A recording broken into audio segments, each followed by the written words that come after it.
Welcome to Deep Dive Defense, military and aerospace enthusiasts. Over here we give rare insights you won't hear elsewhere.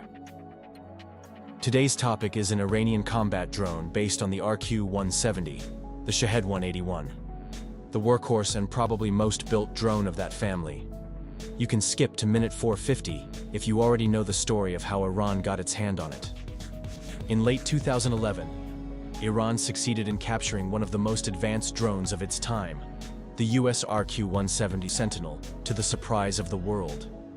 This drone, produced by Lockheed's elite Skunk Works division, renowned for handling high-end and secretive military and intelligence projects, was designed for the challenging role of reconnaissance and surveillance operations in contested airspace. To achieve this capability, the RQ-170 employed a flying wing design similar to the B-2 bomber. Coupled with its advanced turbofan engine, this design allowed the drone to fly at comparatively high altitudes while being difficult to detect. Its low observable shape characteristics were enhanced by extensive use of radar-absorbing materials and structures. By the 2010s, US designers were aware that some of their adversaries had developed capabilities to detect even its most advanced stealth designs. As a result, the RQ-170 was also designed to be a relatively low-cost asset, making its loss in combat more acceptable. The RQ-170 could operate undetected in the airspace of most countries, providing valuable intelligence, such as during the operation to assassinate Osama bin Laden in Pakistan. However, Iran, viewing the United States as its primary adversary, had taken significant efforts to counter low observable US aircraft. Despite this, in 2011, US decision-makers deemed it feasible to conduct a reconnaissance mission over Iranian airspace from Afghanistan, believing that Iran's eastern regions were sufficiently low protected to slip through. Hence, the RQ-170 took off from Kandahar, Afghanistan, and headed towards Iranian airspace.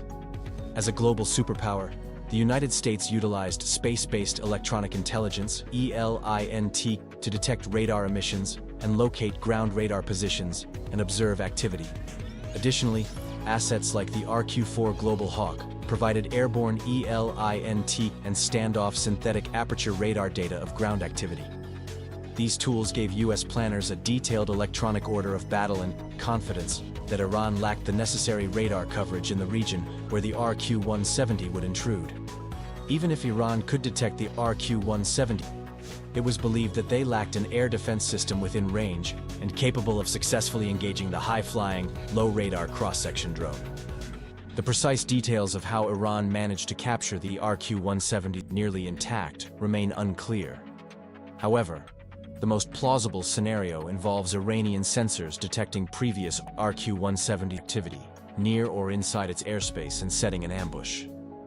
This likely involved an electronic warfare operation that jammed the drone's satellite data link and employed GPS spoofing to lower its altitude, causing it to crash land in a suitable plain area.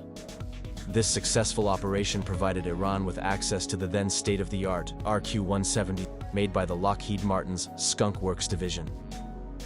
Despite the interest from global aerospace players like Russia and China, Iran chose not to share the captured drone. Instead, they used the captured technology to advance their own aerospace and drone capabilities, which were still in unsophisticated stages in the early 2010s. The IRGC Aerospace Force-affiliated Shahed Industries undertook the task of reverse engineering the captured RQ-170 drone under the project name Shahed-171. However, it was evident from the start that, given Iran's potential adversaries, particularly the United States, even a successful one-to-one replication of the RQ-170 would have limited survivability in a high-intensity conflict. Although the drone could exploit vulnerabilities in an opponent's integrated air defense system when provided with a high-quality electronic battlespace map, it would still be vulnerable to airborne high-power radars and thermal sensors. Moreover, the drone's advanced and comparatively costly components, such as the FJ-33 turbofan engine, were beyond Iran's immediate capability to reverse engineer. Consequently, the reverse engineering effort was divided into three distinct variants. When the Shahed-181 was first unveiled in 2016, it was apparent that it was designed as the lower-end counterpart to the Shahed-191. Unlike the turbojet propulsion of the Shahed-191, The Shahed-181 was powered by a water-cooled Wankel motor, driving a push propeller. It featured 4 guided miniature bombs mounted under its belly, and its aileron mechanisms are exposed, increasing radar cross-section, but reducing complexity and cost. Thus, the Shahed-181, in contrast to the jet-powered Shahed-191, utilizes a flying wing configuration to primarily achieve a heavier payload, instead a lower radar cross-section. The ability to carry 4 Sadid-type bombs, guided via seekers and a man-in-the-loop guidance system, provided the drone a significant firepower while maintaining a degree of difficulty for adversaries to detect it. These characteristics made the Shahed-181 an ideal platform for delivering payloads over substantial distances. Although the range performance of the initial Shahed-181 version was never publicly disclosed, it is estimated to have had a combat radius exceeding 800 kilometers. The expendable drone saw its first combat mission in 2018, delivering firearms packages to Palestinian militias in the West Bank. The Israeli Defense Forces downing of one Shahed-181 underscored its role as an expendable asset for the Revolutionary Guard Aerospace Force, capable of being deployed on high-risk missions, such as penetrating highly defended airspace. In that incident, the Israeli Defense Forces used a laser-guided Hellfire missile launched from an Apache attack helicopter. That was likely because other air defense means could not effectively engage the slow, low radar cross-section target with low thermal signature.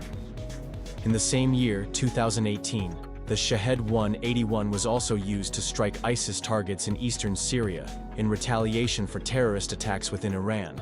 The drone's range and endurance enabled it to be equipped with 2 Sadid miniature bombs for real-time targeting of buildings suspected to house ISIS terrorists. In operational service, the Shahed-181 boasted nearly twice the combat radius of its jet-powered Shahed-191 counterpart. For short-range missions, the Shahed-181 could carry a payload twice as heavy as the Shahed-191, while maintaining an operational range estimated between 500 to 600 kilometers when loaded with 4 Sadid-guided bombs. A significant advancement was made in 2019 with the introduction of an improved variant featuring a more powerful turbocharged Wankel motor, extending the combat radius to 1,150 kilometers. This enhancement enabled the drone to be deployed against Israel, Iran's main regional adversary, flying directly from Iranian territory. Consequently, the Shahed-181 emerged as a relatively low observable strike drone, capable of reaching ranges that even modern fighter bombers find challenging without in-flight refueling. Although this extended range came at the expense of a low cruise speed of 150 kilometers per hour, the drone's unmanned and autonomous nature allowed it to navigate secure paths outside enemy sensor reach, aided by its relatively low radar cross-section. As a low-end expendable design, the Shahed-181 has a radar cross-section sufficiently high for an advanced adversary like Israel to counter its strike missions with relative ease.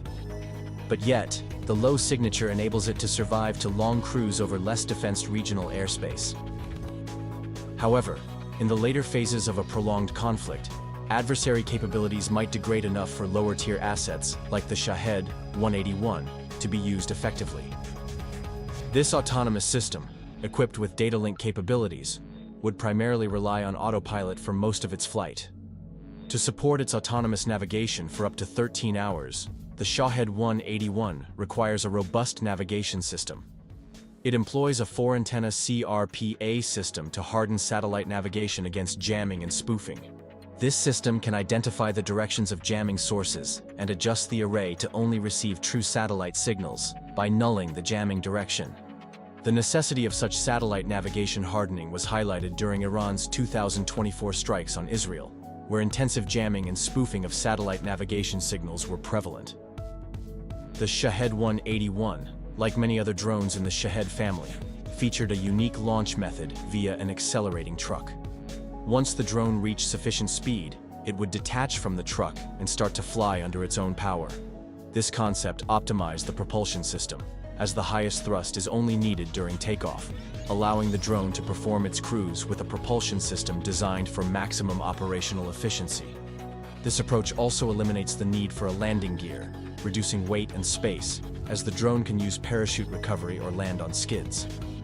The Shahed-181 also has a fully autonomous mode, using satellite navigation-guided bombs for pre-programmed stationary targets, when adversary satellite navigation interference capabilities are degraded or non-existing.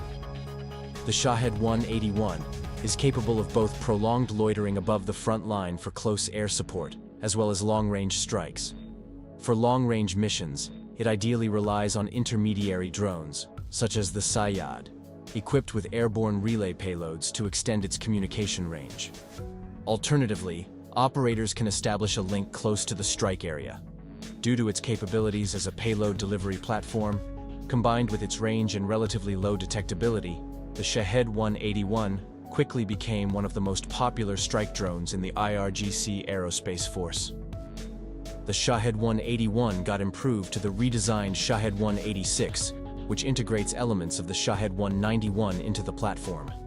But this was just an intermediate development, as its popularity led to its selection over the jet-powered Shahed-191 for further development into the next generation, Shahed-197. While the Shahed-197 incorporates technology and stealth features similar to the Shahed-191, Iran chose a propeller-driven drone to meet its range and cost requirements instead of pursuing jet-powered variants for this specific role. The Shahed-197 is detailed in a separate video, but the three variants of the original Shahed-181 continue to be used by Aerospace Force drone units and remain highly useful strike platforms for delivering precision-guided bombs. Today, the initial variant of the Shahed-181 is believed to be used for frontline close air support missions due to its shorter range, while the second variant, with its extended range, is deployed for long-range strikes. The operational status of the 186 subvariant remains unknown. Ultimately, the Shahed-181 is expected to be replaced by the Shahed-197, which offers significantly improved capabilities. So that's all for today. If you liked it, give a thumbs up, comment, and subscribe. It really makes a difference in the YouTube algorithm and is a great support to the channel. The real enthusiast can become members and given access to exciting membership area material. Thanks for your support and motivation. See you next time.